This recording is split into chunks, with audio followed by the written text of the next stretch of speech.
তো গাইস আমার বড়মার গাছে দু রকমের ফুল হয়েছে, মানে ওই পাশে একটা গাছ পুঁতেছেন না বলে কিনেছে, একটাই গাছে একটা গাছের মধ্যে দুটো ফুল দু রকমের হয়েছে। দেখুন দেখুন, ওই যে একটা হলুদ আর একটা কমলা, আর এই একটা হলুদ গাছ গাঁদা। তারপরে এখানে এসে গেছে ঝাঁকলা একটা, গাছে ফুল হয়েছে দেখুন, যার মধ্যে বড় একটা ফুল হয়েছে। একটা কেন অনেক কটা। এই একটা ফুটছে, ওই একটা হচ্ছে, ওই একটা হচ্ছে, আর এই একটা বলো ওইখানে একটা। আর লাস্টে আমার বম্মা পুঁতেছেন এই একটা থানকুনি, মানে থানকুনি পাতা, থানকুনি গাছ।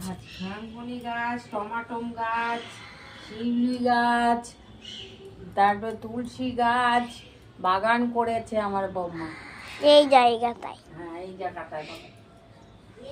একটা দেখি কি সুন্দর ছড়া মেরে মালিকে থেকে। দেখেছিস?